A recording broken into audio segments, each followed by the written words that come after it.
Hi ಗೆಳೆಯರೆ, ಎಲ್ಲರಿಗೂ ನಮಸ್ಕಾರ. ವಿರಾಟ್ ಕೊಹ್ಲಿ ಬಂದರೆ ಯಾರು ಹೊರಗೆ ಹೋಗುತ್ತಾರೆ ಮತ್ತು ಟೀಮ್ ಇಂಡಿಯಾ ಪ್ಲೇಯಿಂಗ್ 11 ಹೀಗಿದೆ ನೋಡಿ. ಹಾಗಾದರೆ ಸುದ್ದಿಯ ಸಂಪೂರ್ಣ ಮಾಹಿತಿ ಏನು?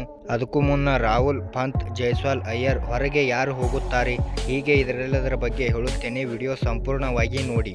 ಅದಕ್ಕೂ ಮುನ್ನ ಇನ್ನೂ ತನಕ ನಮ್ಮ ಚಾನಲ್ಗೆ ಯಾರು ಸಬ್ಸ್ಕ್ರೈಬ್ ಮಾಡಿಕೊಂಡಿಲ್ಲ, ಸಬ್ಸ್ಕ್ರೈಬ್ ಮಾಡಿಕೊಳ್ಳಿ. ಬರ್ರಿ ಮತ್ತು ವಿಡಿಯೋ ಸ್ಟಾರ್ಟ್ ಮಾಡೋಣ. 2025ರ ಐಸಿಸಿ ಚಾಂಪಿಯನ್ ಟ್ರೋಫಿಗೂ ಮುನ್ನ ಇಂಗ್ಲೆಂಡ್ ವಿರುದ್ಧದ 3 ಪಂದ್ಯಗಳ ಏಕದಿನ ಸರಣಿಯಲ್ಲಿ ಉತ್ತಮ ಆರಂಭ ಪಡೆದ ಟೀಮ್ ಇಂಡಿಯಾ ಮತ್ತೊಂದು ಕುತೂಹಲಕಾರಿ ಕದನಕ್ಕೆ ಸಿದ್ಧವಾಗಿದೆ.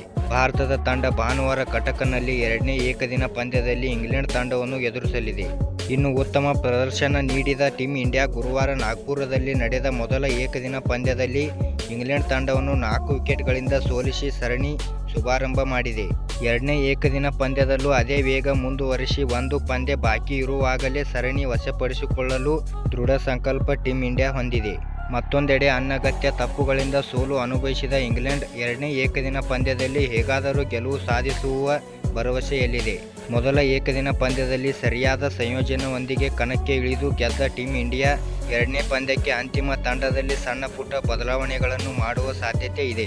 ಮೊಣಕಾಲು ನೋವಿನಿಂದಾಗಿ ಕೊನೆಯ ಕ್ಷಣದಲ್ಲಿ ಮೊದಲ ಏಕದಿನ ಪಂದ್ಯದಿಂದ ಹೊರಗುಳಿದಿದ್ದ ಸ್ಟಾರ್ ಬ್ಯಾಟ್ಸ್ಮನ್ ವಿರಾಟ್ ಕೊಹ್ಲಿ ಕಟಕ್ ಏಕದಿನ ಪಂದ್ಯದಲ್ಲಿ ಮತ್ತೆ ತಂಡಕ್ಕೆ ಮರಳುವ ಸಾಧ್ಯತೆ ಹೊಂದಿದ್ದಾರೆ. ಅವರು ಬಂದರೆ ಯುವ ಆರಂಭಿಕ ಆಟಗಾರ ಯಶಸ್ವಿ ಜೈಸ್ವಾಲ್ ಅವರನ್ನು ಕೈ ಬಿಡಲಾಗುತ್ತದೆ. ಕೊಹ್ಲಿ ಬದಲಿಗೆ ತಂಡಕ್ಕೆ ಬಂದ ಶ್ರೇಯಸ್ ಅಯ್ಯರ್ ಅತ್ಯುತ್ತಮ ಬ್ಯಾಟಿಂಗ್ ಮೂಲಕ ಅರ್ಧಶತಕ ಗಳಿಸುವ ಮೂಲಕ ತಂಡದ ಗೆಲುವಿನಲ್ಲಿ ಪ್ರಮುಖ ಪಾತ್ರ ವಹಿಸಿದರು. ಹಾಗಾಗಿ ಅವರಿಗೆ 4ನೇ ಸ್ಥಾನದಲ್ಲಿ ಮುಂದುವರಿಸುವ ಸಾಧ್ಯತೆ ಇದೆ.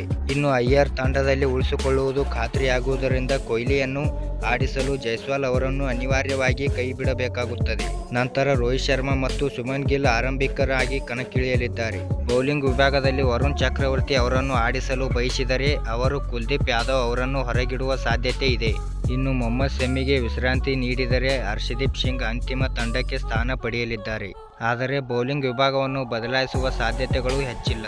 2025ರ ಚಾಂಪಿಯನ್ಸ್ ಟ್ರೋಫಿಗಾಗಿ ಪ್ರಯೋಗ ಮಾಡಲು ಬಯಸಿದರೆ ರಿಷಬ್ ಪಂತ್ ಅವರನ್ನು ತಂಡದಲ್ಲಿ ಆಡಿಸುವ ಸಾಧ್ಯತೆ ಇದೆ. ಇಂಡಿಯಾ ವರ್ಸಸ್ ಇಂಗ್ಲೆಂಡ್ 2ನೇ ಒಡಿಐ ಪಂದ್ಯಕ್ಕೆ ಭಾರತದ ಪ್ಲೇಯಿಂಗ್ 11 ಹೀಗಿರಲಿದೆ ನೋಡಿ. 1ನೇದಾಗಿ ರೋಹಿತ್ ಶರ್ಮಾ, 2ನೇದಾಗಿ ಶುಭಮನ್ ಗಿಲ್, 3ನೇದಾಗಿ ವಿರಾಟ್ ಕೊಹ್ಲಿ, 4ನೇದಾಗಿ ಶ್ರೇಯಸ್ ಅಯ್ಯರ್, 5ನೇದಾಗಿ ಕೆಎಲ್ ರಾಹುಲ್, 6ನೇದಾಗಿ ಹಾರ್ದಿಕ್ ಪಾಂಡ್ಯ, ಇನ್ನು 7ನೇದಾಗಿ ಅಕ್ಷರ್ ಪಟೇಲ್, 8ನೇದಾಗಿ ವರುಣ್ ಚಕ್ರವರ್ತಿ, 9ನೇದಾಗಿ ಹರ್ಷಿತ್ ರಾಣಾ, 10ನೇದಾಗಿ ಕುಲ್ದೀಪ್ ಯಾದವ್, 11ನೇದಾಗಿ ಮೊಹಮ್ಮದ್ ಶಮಿ. ಹೀಗಿರಲಿದೆ ಭಾರತದ ಬಲಿಷ್ಠ ಪ್ಲೇಯಿಂಗ್ 11. ಧನ್ಯವಾದಗಳು ಇಲ್ಲಿವರೆಗೆ ವಿಡಿಯೋ ನೋಡಿದ್ದಕ್ಕೆ. ಈ ವಿಡಿಯೋ ನಿಮಗೆ ಇಷ್ಟವಾದರೆ ಲೈಕ್ ಮಾಡಿ ಮತ್ತು ಹಂಗೆ ನಮ್ಮ ಕ್ರಿಕೆಟ್ ಅಭಿಮಾನಿಗಳಿಗೆ ಈ ವಿಡಿಯೋ ಶೇರ್ ಮಾಡಿರಿ. ನಮಸ್ಕಾರ.